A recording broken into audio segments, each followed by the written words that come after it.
Tall. Big shoes, you know what that means? Large penis. For anybody who doesn't know me, which is a lot, I guess, my name is Greg Roberts from Canada, 18. Go to school at Carleton, and I work at Starbucks. Now, I'd love to go on and on about all the crazy shit that goes down at Starbucks, but when we first get hired, we sign a contract, and it's like, first rule of Starbucks, never talk about Starbucks. Now, one thing I can say, though, is people are always coming in and ordering non-fat and skinny drinks, and I don't understand why is body image such a big issue. Women have their own gyms these days, and I think this is just crazy and sexist. Because if I opened up an all-men's gym, fat angry lesbians would be all over my ass. I love lesbians. I'm pretty comfortable with my own body, right? I'm tall-ish, slim-ish. I'm not too tall, though, which is I like, because then you're not the tall guy at the urinal that everyone thinks is looking at their cock, and it's like this. This is an exaggeration, by the way.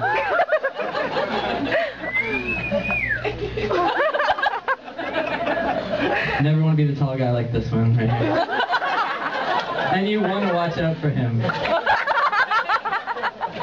So moving right along, people always ask me, Greg, what's your secret? Super sexy, how do you do it? I don't have an answer for them. I eat lots of junk food, I drink lots of milk, I drink so much milk. Every time I go to bed, I say a prayer to God and say, thank you, God, for that gay man who discovered milk. The legend goes he's walking through a field, sees a cow, sees the udders, and screams to his friends, 4 blowjobs at once! And it's actually called homo, not because it's short form for homogenized, but it's in commemoration. So Jeff is his name, and I thank Jeff for discovering milk. It's really hard to get milk out of my hands, separate meat from milk, but every year, once a year, I manage to do it. December 24th, put a nice cup out and some cookies for the big man in red. This year, he didn't come. All I got for Christmas was a pledge form for the Christian Children's Fund over in Africa. Because Santa, it's pretty cool, he's their spokesperson. You see the commercials on what used to be TVS, fucking Beach Street. And that's cool and all, but what I don't get is why is Santa asking me for money when he could be giving these starving kids all of his extra milk and cookies? The guy is a fat ass anyways, and he needs to be laying off the sweets, okay? How is Santa not a diabetic? Like, he's almost too good to be true. I'm starting to think this guy's not real. Shittiest part about Christmas, making the rounds to everybody's house, all your friends, family, you gotta use all these people's washrooms. And there's the really cheap bastards that buy 1-ply toilet paper. Who the fuck invented 1-ply toilet paper? If you go into a washroom expecting 2-ply, you get 1-ply. That's so fucking disgusting. And disappointing. Moving right along, here we go. Second worst part about Christmas is I'm still paying off my bills. I don't mind the shopping though, it's kind of fun, because I've discovered no man can resist checking out a mannequin's boobs. These things have the nicest clothes, and the nicest bodies. Anyone in here have a big dick? So it'd be kind of cool to have a big dick, right? But there's a bit of a drawback, okay? My biggest big dick fear, if you're going to use a public washroom, or any washroom for that matter, and you go to sit down and it falls in. How disgusting would that feel? It must be a problem affecting stallions every day. There would be a trade-off. Big dick means you're shooing for the porn industry. Because it used to be, it didn't matter your penis size as long as you have a nice mustache. There's been a bit of a shift. Stashes are out, clocks are in. Moving along once more, once I remember what I'm supposed to say right here.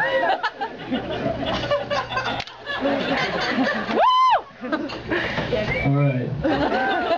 Okay, so kind of as being a kid, right? Everybody loves being a kid. Best part about being a kid and the worst part, the sleepovers, right? Everybody loves sleepovers, but the person whose house you're at, you're in their basement, and they're down there with you, and it's bittersweet, kind of nice, but they're taking up prime real estate. I'm sleeping on a cold hard floor, they're on a couch, and there's a nice warm bed upstairs that nobody's using. That didn't work at all. It's all good, it's all good. Keeps coming, which is what I say. Alright, so, I want to have kids. That's what it was before. We'll keep going. I want to have kids, right? my segue was, I hope penis size doesn't have anything to do with fertility. No. So that's where we are now. Okay, so I want to have kids, so I have little blank slates that I can brainwash, right? When they ask me questions, I'll just give them the craziest shit, like, Dad, where does rain come from? Well, rain comes from when God takes a shower. Or where does thunder come from? Well, that's when God stubs his toe and gets angry. Or, Dad, where does snow come from? Well, that's when God decides to come everywhere and freeze it.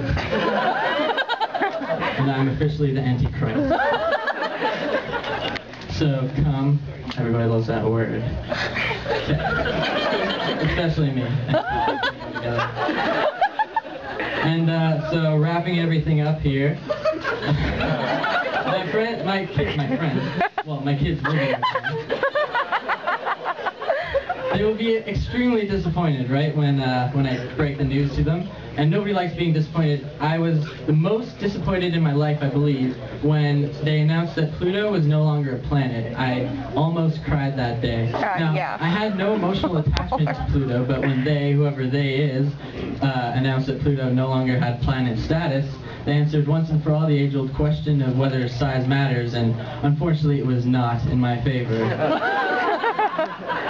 So you get to the point in your life where you're fully grown up and your penis stops growing and you know you're an adult, right? Which sucks. But there are some cool things about being an adult. You can drink, you can drive, hopefully not at the same time. I love to drive. I have an okay sound system in my car. Like to blast the tunes and sing along. My friends come along and they're not as good as me. They like to sing more just their own voice, and it'll be like Leona Lewis comes on and Bleeding Love. And they're not good. I put Mika on, you know, like relax, and I jam to that shit. I could be a Mika impersonator. Alright, I'm gonna just say it, this is my time, and I'm gonna leave you guys and say I love you and peace and see you later.